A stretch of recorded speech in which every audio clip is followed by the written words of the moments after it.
faith, love, openness, wilderness.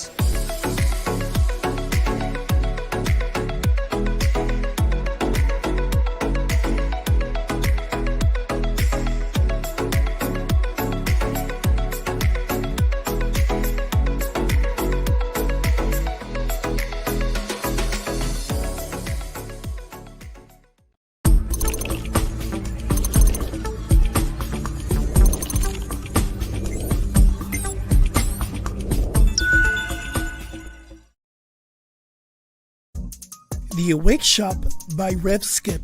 Inspiration you can wear. Hats, mugs, hoodies, and tees. Visit theawakeshop.org today.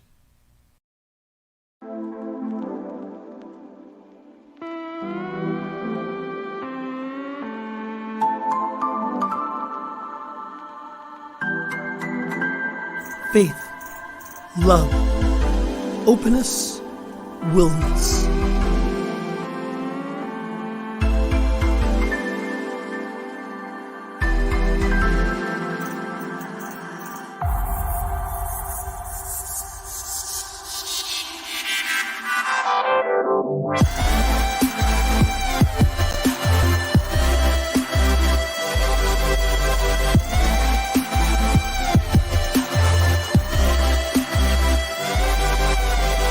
You're in the flow with Rev Skip.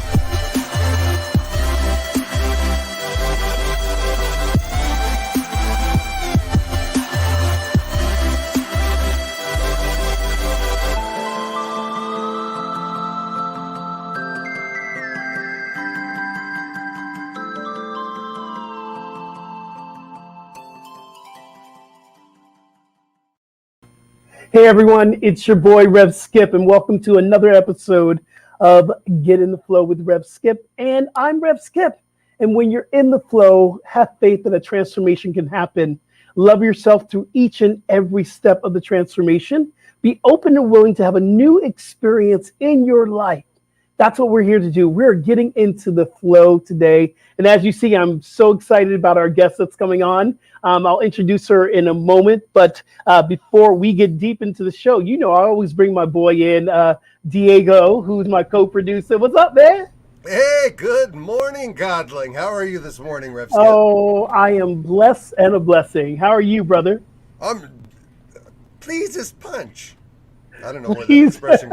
I don't know where that expression came from, but it just popped in my head there. You know, some of the expressions that we use, I don't know where they come from either. But please as punch, I love it. I love that. I can get down. We can get down on that. I was sitting here and I say a little prayer, like, what am I going to talk to Diego about because the Olympics is gone, and all of a sudden I just dropped movies.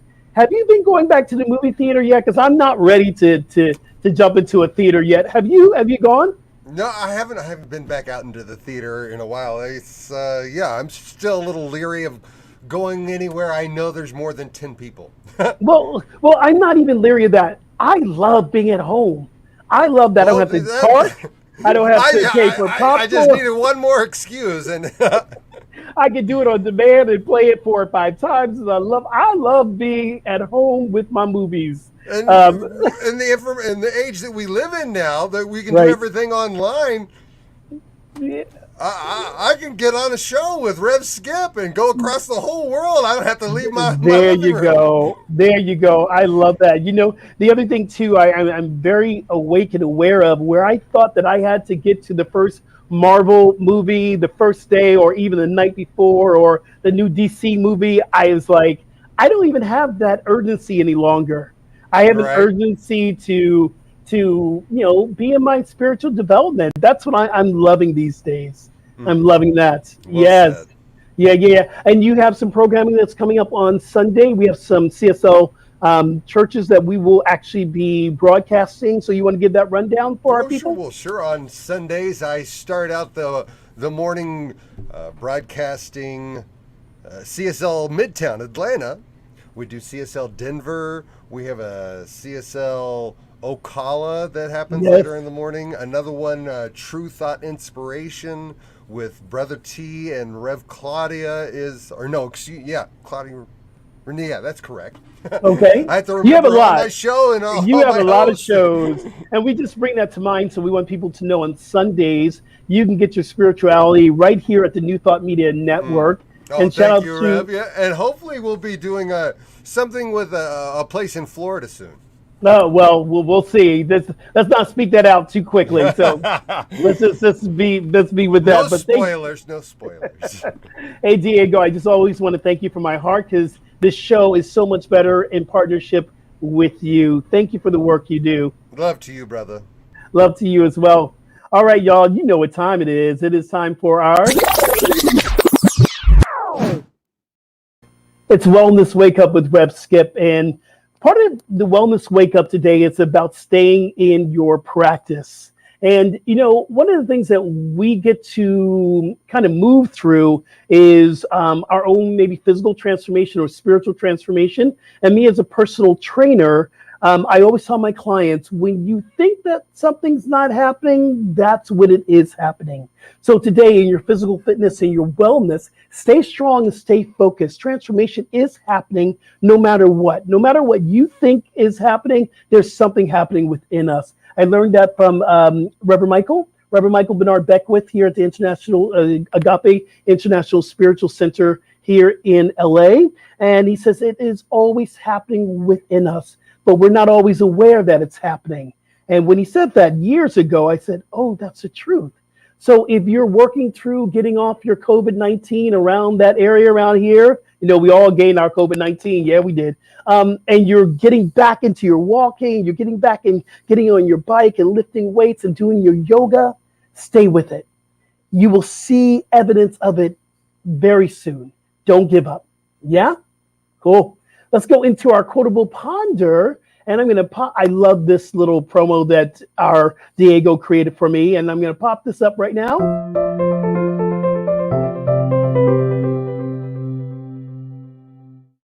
That is the sound of our Quotable Ponder. And what is a Quotable Ponder? It's a quote that we can ponder throughout the week. And this is one that sent me into a hallelujah moment I was on the 405. I was on a street. I was on Sepulveda. And I heard our guest say this on our podcast this week. This was that quote that I've been pondering all week long. And, you know, Reverend Lola says this: life does not have to be a fight. But sometimes I want it to be. I don't know. I've been conditioned to get into the battle and like, let's fight for this. One of the other things I love what, you know, Reverend Lola said on Instagram is like, you know that saying we say the struggle's real? No, she said the struggle is not real. And when she said that, I went, she's so right. But we keep repeating this, and we keep going to those habits of us wanting to fight our way through something. We've been taught that, and it's okay, but we get to recognize it and know that that is an old paradigm, and it does not have to be our state of being, because life is not a fight. Life is not a fight. Life is not a struggle. In fact, life is so good and beautiful. So those are our Quotable Ponders for this week. I am very, very grateful to have our guests on, and I've been very excited about our guests like I was with Reverend Deborah Johnson a few weeks back. As excited for this guest that we have here. Reverend Lola is my teacher, and she doesn't even know, but I think she knows now. But everything she does, I follow her podcasts, I read her newsletter that comes out quite a bit, and I listen to her on Instagram, and I follow her because she is truly a teacher. Reverend, let me read a little bit of this. Reverend Lola Wright is an ordained minister with the gift of weaving together the mystical and the material. I love that. She served for many years as CEO of the Bodhi Center, an organization committed to personal transformation, collective awakening, and conscious activism and community building. She has a podcast, which I talked about, and I'm going to talk to her a little bit more about it. It's called Finding Your Fierce and Loving. Whenever I hear that, I'm like, yeah, that's what I'm here to do. Before I bring her in, I want to play just a little clip of her TED Talk.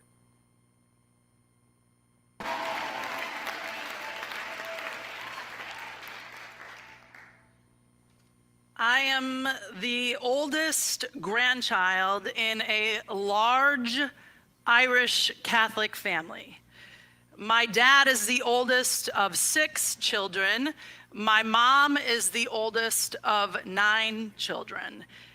And I am the oldest of a large Irish Catholic family, lots of grandchildren, and that's just on my mom's side of the family. My grandparents were incredible community organizers. They walked on the planet with a kind of devotional faith. They were committed to bringing human beings together in service of something. In 1968, my grandmother, having had 9 children in 11 years, went to her gynecologist and said, "Doctor, I'm here for a vasectomy." He paused and then he chuckled and he said, "Terry, I think I can help you, but it won't be with a vasectomy."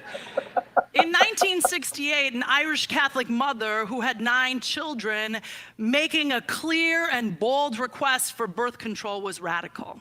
In 1970, Yeah. Oh, I just love you. I love your fierceness, and you make me laugh every time I listen to your TED Talk. It's brilliant. You are brilliant. You bring this fiery passion in me when you speak. There's only a few people that do that. I would say you're one of them. Reverend Michael Bernard Beckwith is one. Deborah Johnson is one. Iyanla Van Zandt is one. But it's a very small that gets me up going, yeah, I want to be my greatest self. So, hey, Rev, thank you so much. This is amazing. I am so happy to be with you. It is so, and I love that you get my humor, because I'm like, if we are not laughing, like I mean, there's so much good material on the planet. We have to laugh. We do have to laugh. And I love that you refer to my mentor and teacher, Michael Bernard Beckwith. And the first time I ever met you was at Agape. And I remember Reverend Michael says, "Reverend Lola, get up here and say a word. Bring some from the Midwest." And I was like, who is this woman that I don't really know that I need to know? How did that come? What happened? How'd y'all come together? Wow. I was 20 and I was a young single mom, and life felt really hard. And I felt like I was in this kind of hamster wheel of struggle over and over and over again. And I was going to Unity in Chicago at the time. And they were marketing this thing called New Thought Broadcasting. And at the time, it was an internet radio show. And everyone was like, what? I can't even imagine a thing. And they said there's going to be one person that wins an annual membership into this group, which has an annual value of $7,500. And they said, just come back this afternoon and you'll be entered into the drawing. And I just, something in me was like, that's yours. And so I dragged my mom along. I went that afternoon and they pulled the name out of a hat and they're like, Lola. And I'm like, that's me. I knew I was going to win that thing. And so 3 years then I would go to this annual gathering in Palm Springs. And the first year I went, it was kicked off by Reverend Michael and Ricky. And I sat in the front row and he spoke and I just started weeping. And it was like he was accessing a part of me that had been dormant. And he was speaking a medicine into my body and my being that was awakening a sense of truth that had been lost, forgotten, laid aside. And I walked to the back of the room because it felt so intimate to have that kind of a response that I couldn't even be in such close proximity with others. I had to sort of integrate the feeling that I was having. So that was in 1999 or 2000. And,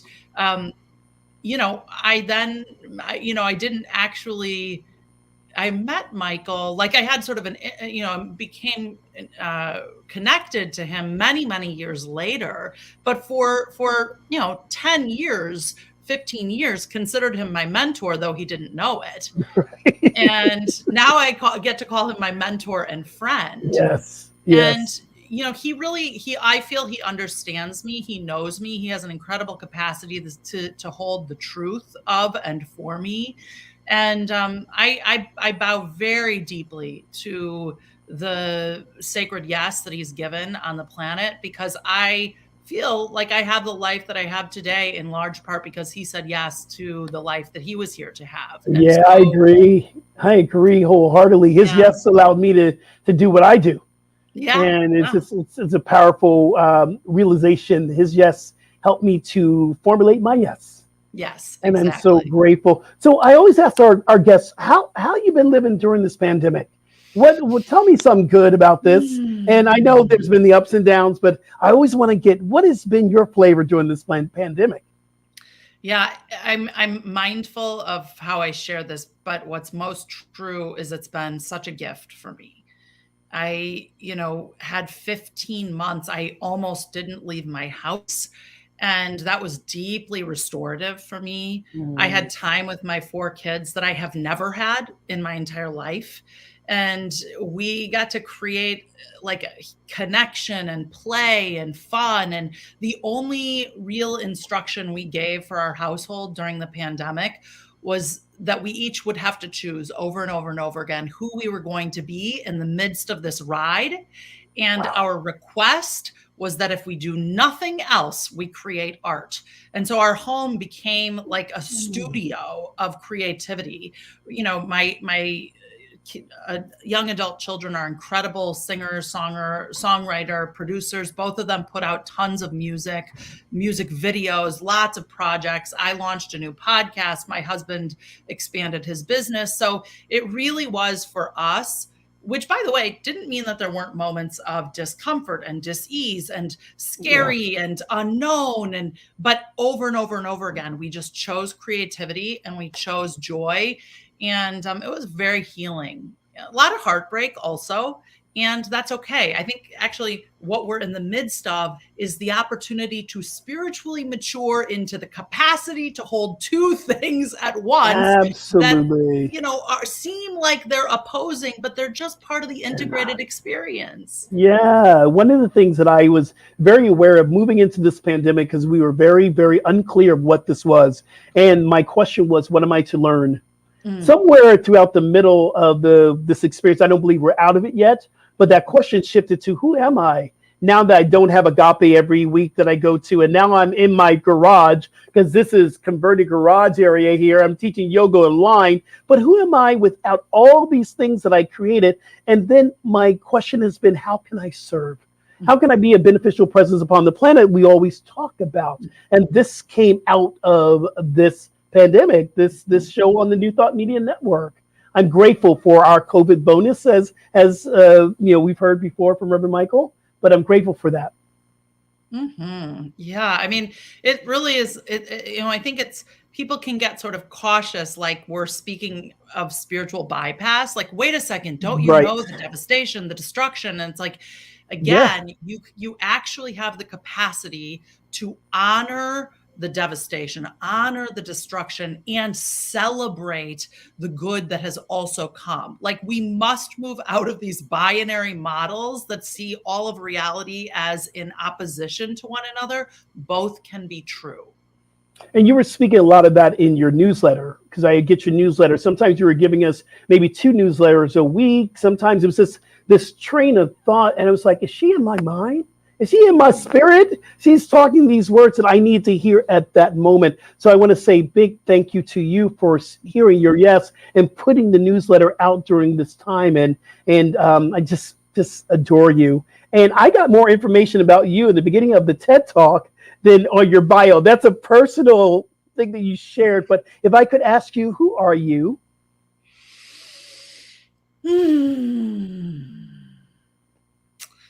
Yeah, I would say that I am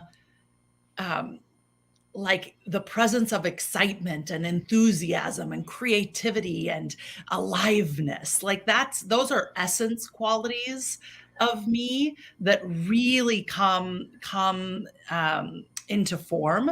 So I'm always up for an adventure. I'm always looking for what's possible. I'm always sort of curious. That's really pretty native to me.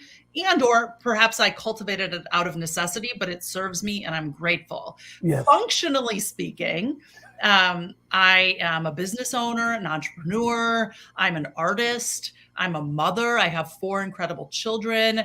I wildly and passionately love my husband. He is like my best friend, and he is like my absolute ride or die. I have 2 little dogs that I find overwhelmingly annoying and adorable at the same time. Simultaneous experience. Yes. And I am a native Chicagoan. I love this city. Don't believe everything you read. Yeah. It is an incredible, glorious, creative, brilliant place filled with wonderful human beings. And that's a little bit about me. Yeah, I love how expansive you are. And I always invite, my clients and people who are saying, I'm searching for myself. I'm going, well, sit, be still, and just ask yourself, who am I? And just free yourself to really state who you are.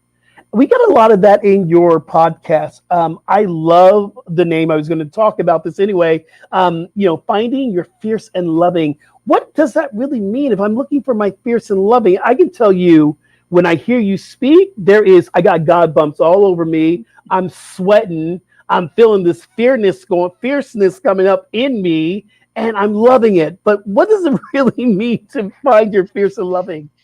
Yeah, I mean, for many years, fierce and loving have been 2 adjectives that have been used to describe me. And I think, in our culture, we so often think of loving as this very sort of passive presence. And in my experience, love is wild, it's passionate, it's fierce. And so my invitation for people that I get to play with, be with, dance with, is what would it look like if you were to occupy more of you, more of the fire that is you, the passion that is you, the bigness that is you. And that will look different and unique for each of us. So mine looks a particular way. Rev Skip's looks a particular way. But what is your, in my membership community, our theme for this month is edgy. And the word edgy means tense, nervous, irritable. And we will think of those qualities as like bad and wrong. It's like, no, but when you say yes to living a more alive existence, rest assured you will navigate some tension, some irritability, and some nervousness.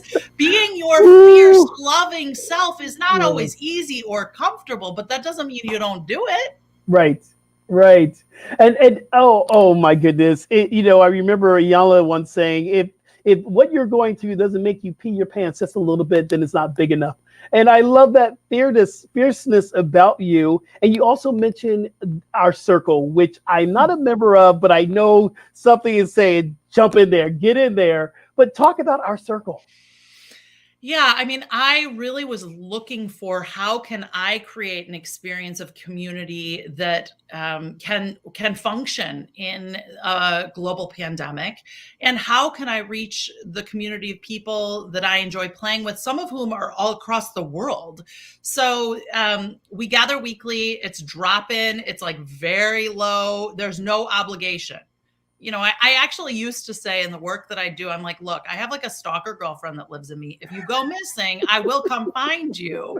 And I would say that because, I love people and I don't want them to go missing. I've actually flipped the script on that. I'm like, I actually trust you to take care of yourself, and you come when you want and you don't come when you don't want. So we gather weekly on Zoom. Every month there's a theme, and it really is a very engaged, dynamic space to do your own excavation, reflection, and to get really great, powerful, potent community and feedback to expand into who you're here to be.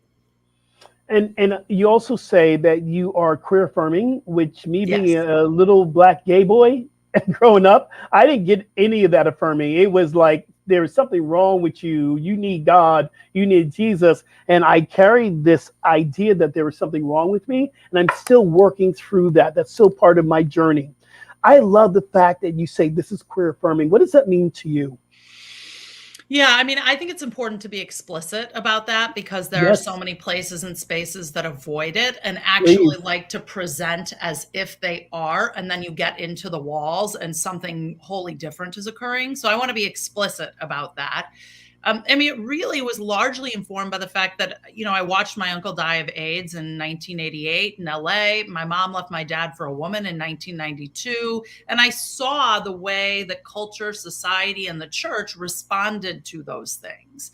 And it just made no sense to me whatsoever. And so as I, started to become a community leader myself, it was really important that I speak boldly, explicitly, and clearly on issues of identity and create a space that not like mistakenly or accidentally is affirming, but is deliberately affirming in word choice, in language, in organizing principles.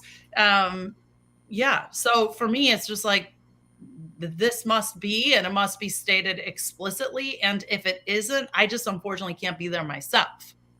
Yeah, it's just a seed of this thing that we talk in New Thought. We say the oneness. Is this the seed of really beginning to experience the oneness? And we've been on the panel before, and I remember it was stated over and over again, oneness does not mean uniformity. Yes. So how do we really experience oneness in our spiritual communities? I believe it's going to start there first and then spread abroad. So how do we experience the oneness? Yeah, I mean, I always like to be real, like sort of pointed about it. Like, what do you mean when you say that?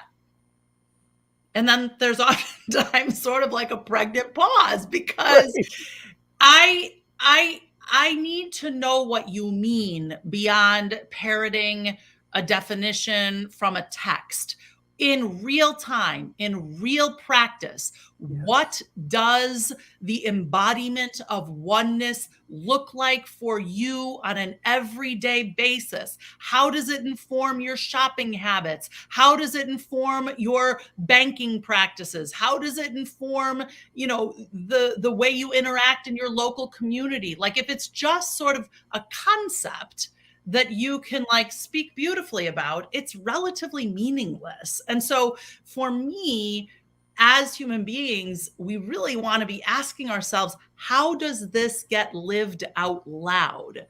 Otherwise, it's just, it's just a concept. Oh, I love that. We talk about embodiment all the time and living. And one of the things I've become very clear and Malou Rogers, she just texts and dropped in the feed. She wanted to question, what is CSL? It's the Center for Spiritual Living. I wanted to answer that question. But as I am now going through my associating or affiliating with CSL, I'm going to the basics of what Ernest Holmes said. I'm going to the basics of Joel S. Goldsmith. I'm going to the basics of Michael Bernard Beckwith. And asking myself, am I fully embodying all these 10 years of ministerial school? Am I really fully embodying what I've learned? And am I willing to go possibly to Florida and have a conversation with someone who doesn't politically believe the way I believe, or doesn't like me because I'm an openly gay man? What is that conversation going to look like? What would you invite me as, I'm going to be your client right now, I'm going to jump into this client place. What would you invite me to hold within myself as I'm willing to have these conversations with people who don't look like me? Yeah. I mean, I think the question we always have to ask ourselves is, where and around what am I coming to the conversation with a judgment about? Like, oftentimes it's so easy to be like, they're going to judge me. But let's be honest, you're probably judging them too. Yes. Yes. So and that's okay. That's what we do. Like, biologically, neurologically, physiologically, we judge to preserve ourselves. It is a survival mechanism. And so the opportunity is to really go, oh, wow, I notice the scared one in me that is really just working on the level of survival is already judging and assessing the person before me. And if I can begin to take responsibility for my own tendency for that, I can usually get in another person's world and go, they make perfect sense to me. I may not agree with them. I may not like them, but how they're literally a mathematical formula that has been produced by a very scared culture inside of social agreements that they were probably infused with from a very early age. Oh, and by the way, then they have their biology. They have their reptilian brain that is scanning the horizon, always looking for threat. And you represent their cultural and social conditioning on top of their survival mechanism. So when I can do that, then I go, it's not personal. Yeah. It's just, now it doesn't mean it doesn't hurt. Doesn't mean that it doesn't have real implications, but we have to do our work to, deactivate our own triggers. Otherwise, we're highly ineffective. Yes. Y'all, we just need to take a spiritual breath right here. Just take a breath, because that's deep. It's really, really deep. We'd like to talk about spiritual awakening here. Your journey. What has your journey been like? As you know, we don't get to ta-da overnight. So what has your journey been like? And if someone would say, hey, what is this word spiritual awakening? What does that mean to you? Yeah, I would say overwhelmingly what feels true is the realization that I have cultivated over the course of my life, that there really isn't an opponent, that there really isn't an evil presence, that there really isn't a bad guy. And so that for me is the biggest awakening that I've had, like this notion that what if there is a reality that goes beyond this meat suit, that really is the presence of love, of peace, of joy, of beauty, and not as spiritual platitudes, but that's actually available to me, and it is most native to me. You know, I oftentimes will talk about returning to your unaltered state. Imagine that you and I have been living in an altered state, a delusional sense of self. So my spiritual awakening has been about, and by the way, I haven't arrived. I'm in a constant arrival. Practice I love that. And over and over. Oh, I love that. You also say, and this really shifted my perspective about the drama that I carry. You said that our drama is an offering for our awakening. Yes, yes. Please speak a little bit more on this while I get through my God bumps right now. Something's happening within me.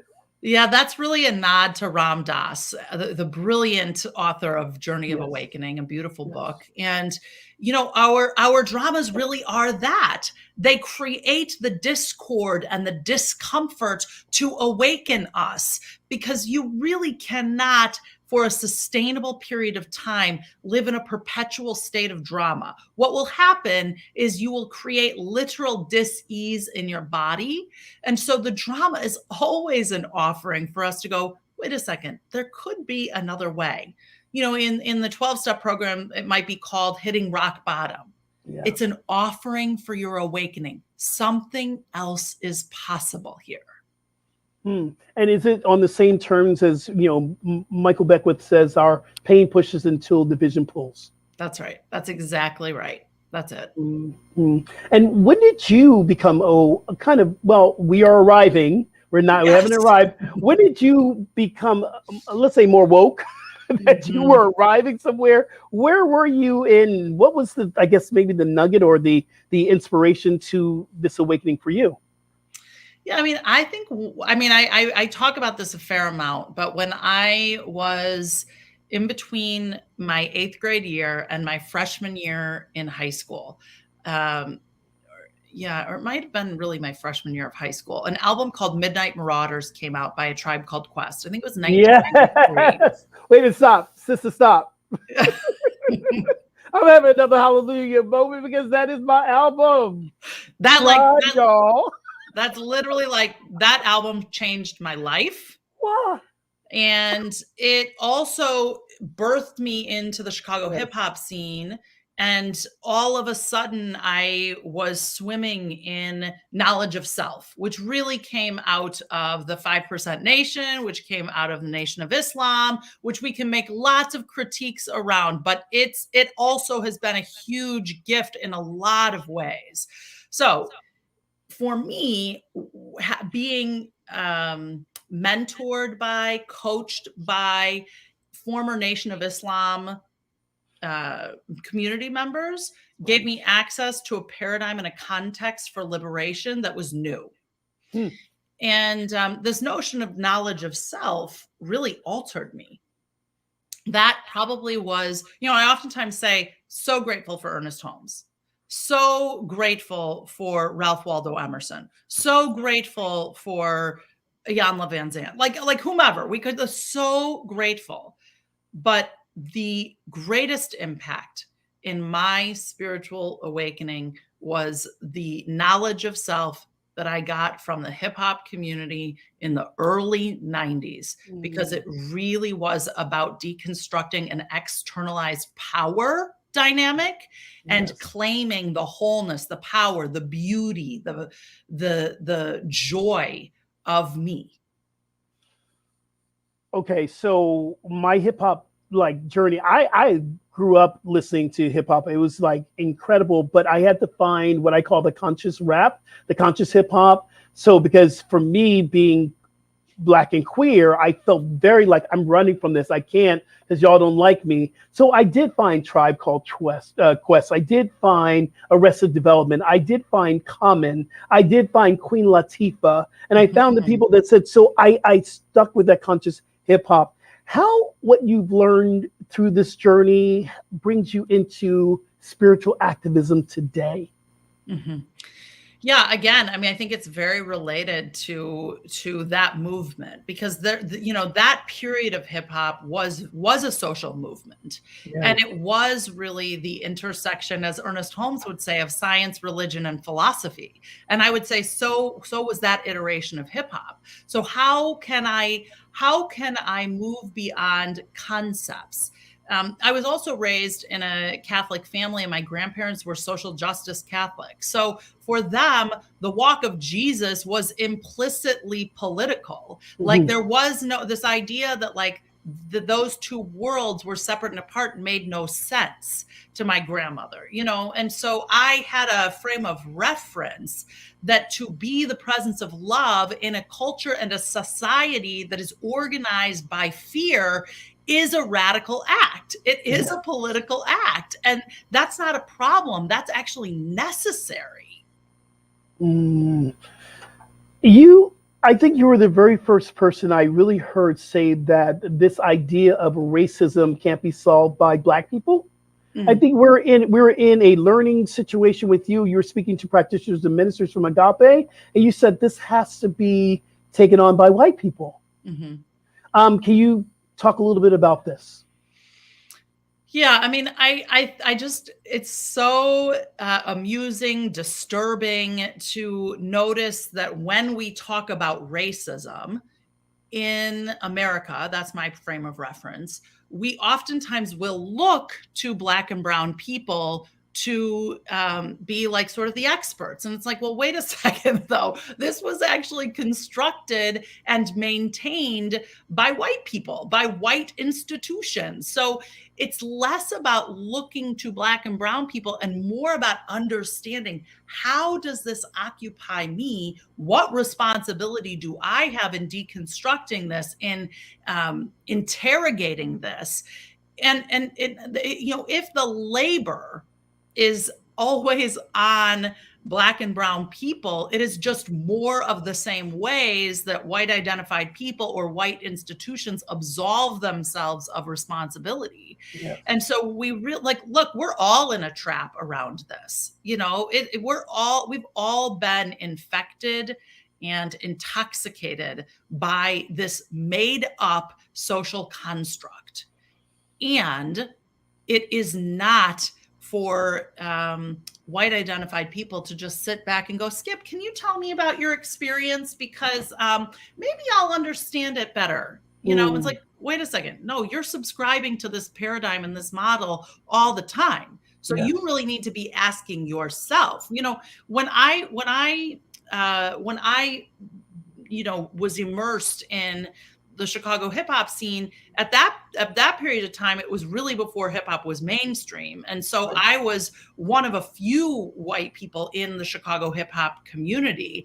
And I knew it was not the responsibility of the Black Chicago hip hop community to explain all of the lyrical references in the music that we were listening to. So I took responsibility at 13 and 14 years old, without the internet as it is today, to understand what are all these social cultural references that are being made, because they're talking about people in these lyrics that I don't even know. So Third World Press was is a radical press out of Chicago. There were lots of references. So I would try to find books that were put out by Third World Press, and I would read them so that I could come to the table informed and not say to you, my friend, can you please get me up to speed? I'd just like the Cliff Notes. Like, so if I can figure that out at 13 and 14, I've got to believe that grown people can figure that out. Yeah. What do you think the reason why our white brothers and sisters are not accepting this mandate?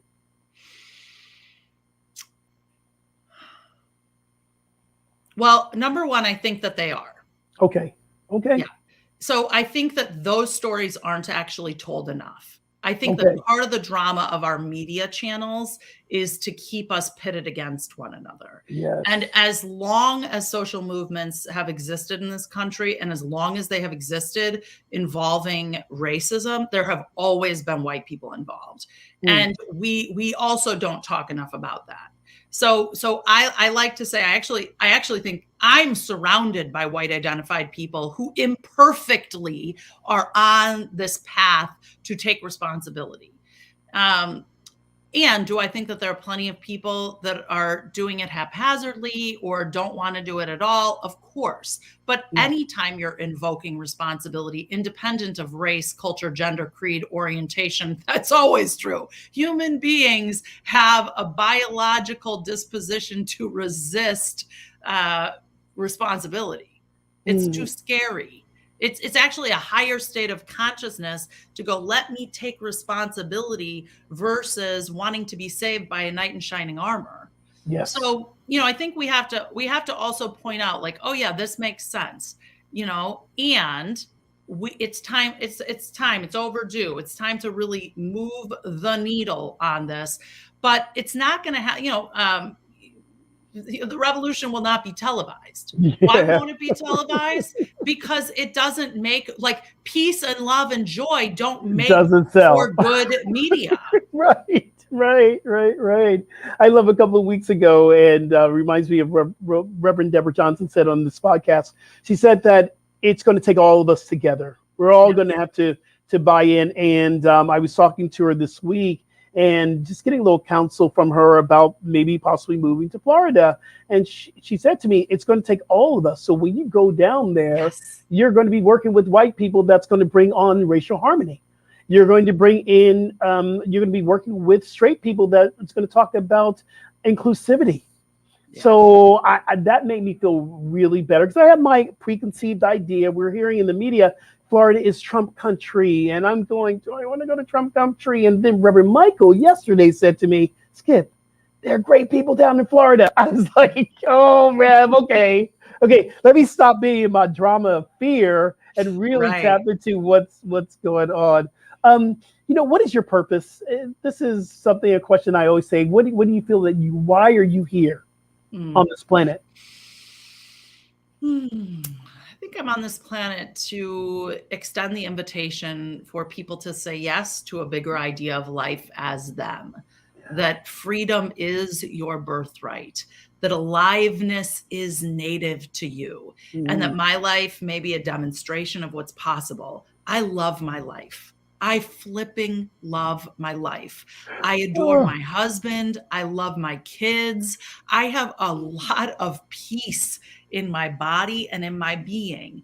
And I know that it's possible. And by the way, I have a long resume of trauma and drama. And so it's not like I just was gifted a charmed reality. Like, there's been lots of opportunity for breakdown and struggle. And I am a living demonstration of creating a life that sets you on fire, that enlivens you, And that really feels like my purpose. Like if I can have that, and if I can do that, you can too. And if you want me to help you, it would be my honor and my privilege. Oh, y'all, that's the invitation.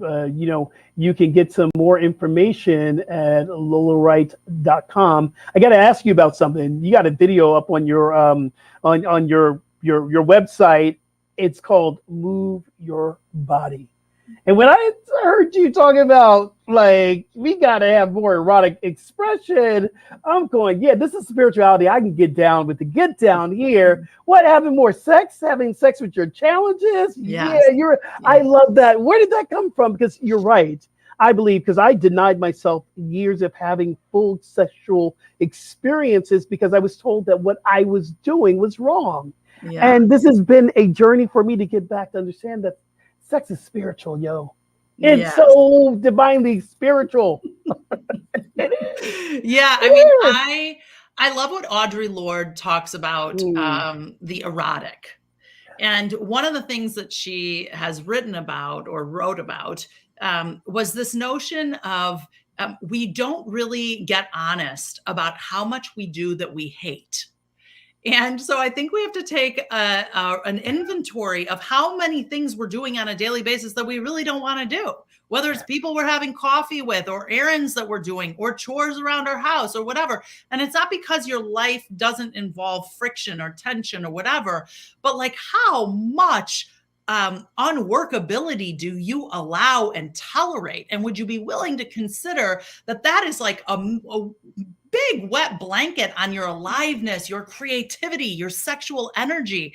So when I talk about your sexual energy, I'm not talking about the act of having sex, although, that may be included, but I'm really talking about allowing your life force energy to occupy you. And so in November of 2019, one of the last talks I did, really, it just came out of me, and it was in the same talk, actually, as I talked about, your drama as an offering for your awakening. It was really like, would you be willing to have sex with your struggle? Would you be willing to be like, rather than seeing your struggle as like an opponent, imagine that your struggle is your lover.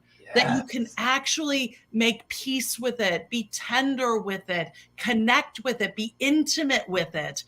And, if sex is an area of life that feels like traumatic, then I would say, if you give yourself the gift of getting support around that and use a different metaphor, make art with your struggle, dance. I was thinking romance it.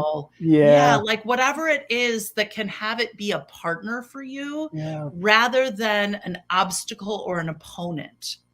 I totally got that. And it was incredible way you talked about eroticism for me and that intimacy of just what's in me. And I spoke about this morning on my live talk. I said that there is a point that we must be willing to romance ourselves. We must be willing to make love to ourselves. Yes. And it was powerful. This is the moment I get to step out and I just get to let our guests do their thing. We call this a yes moment, an acronym I created.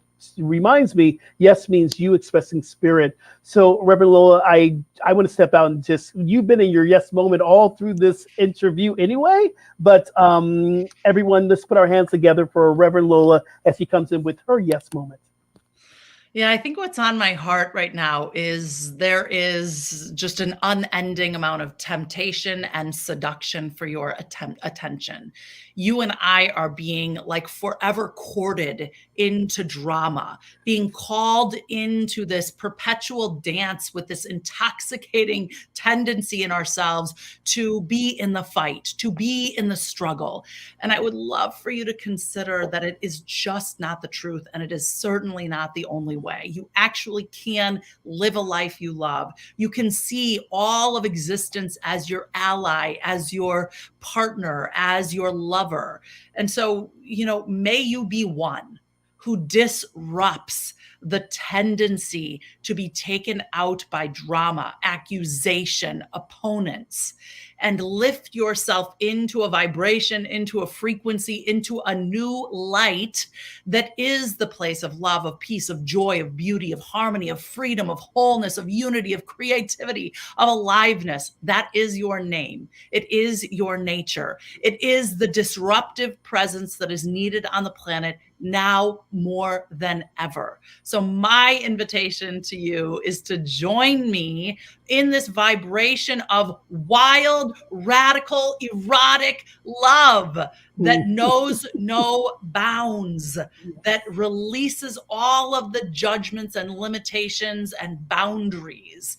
You are here to be a lover, and I would love for you to love with me. So that's my invitation, Reverend Skip.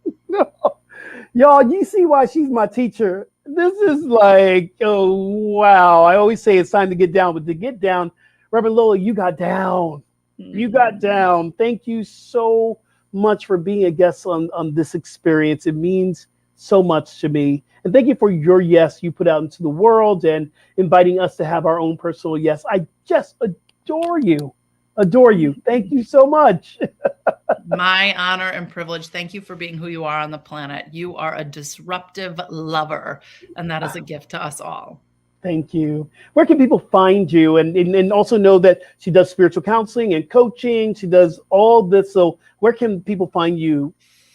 Yeah, find me on social media. I love social media at Lola P. Wright. You can check me out there. Go to LolaWright.com. I have a podcast, Find Your Fierce and Loving. It's all about to get retitled and relaunched in September, so stay tuned. Sign up for my email. I send it out weekly, and it is always a nudge towards love.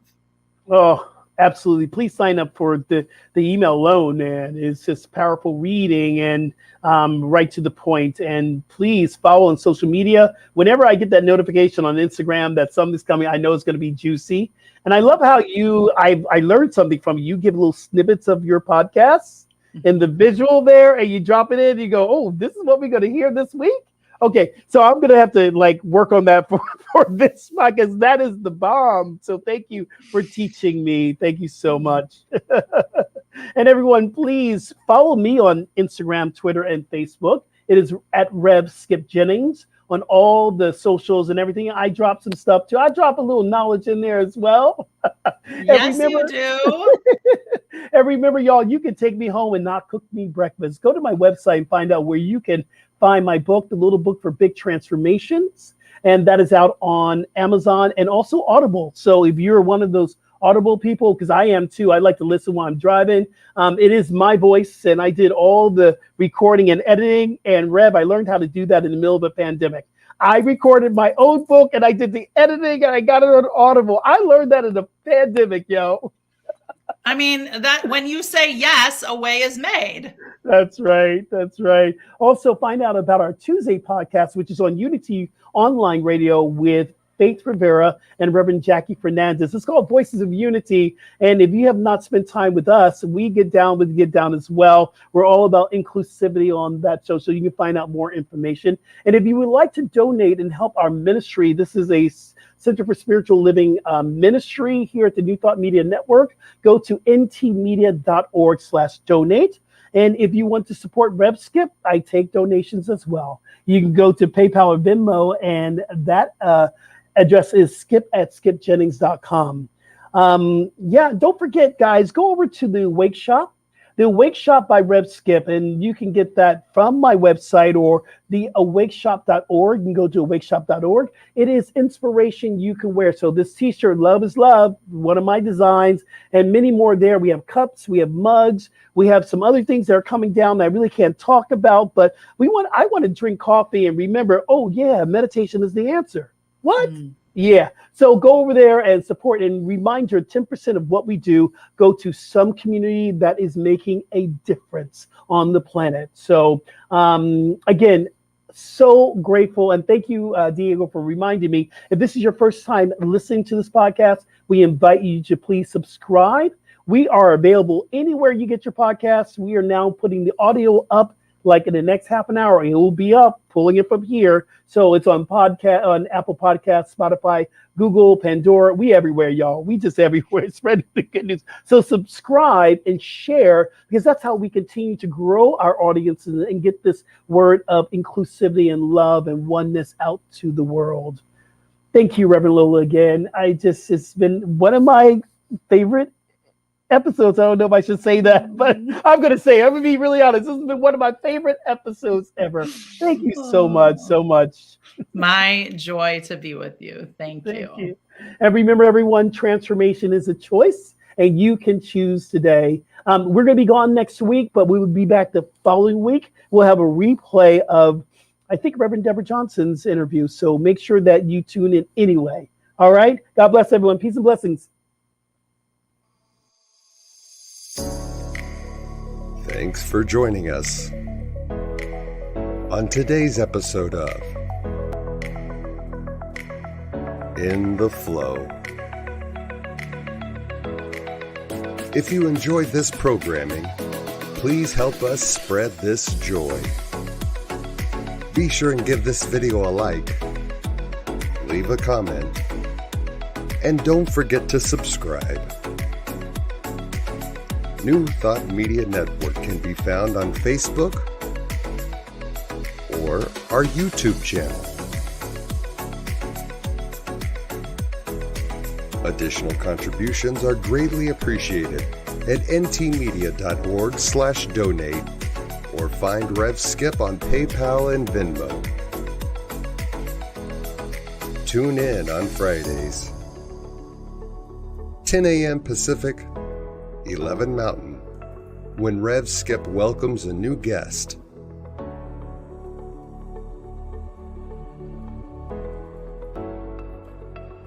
Until then, faith, love, openness, and willingness keeps us in the flow. New Thought Media Network is on the rise. We're looking to grow with you. Do you have technical media experience, or perhaps a desire to learn? Are you willing to volunteer your precious time and attention?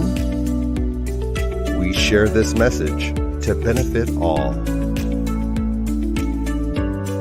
If you possess a computer with a camera and a microphone, we will share our knowledge with you. Behind the scenes or being the star, let us bless our one. Contact us at info@ntmedia.org.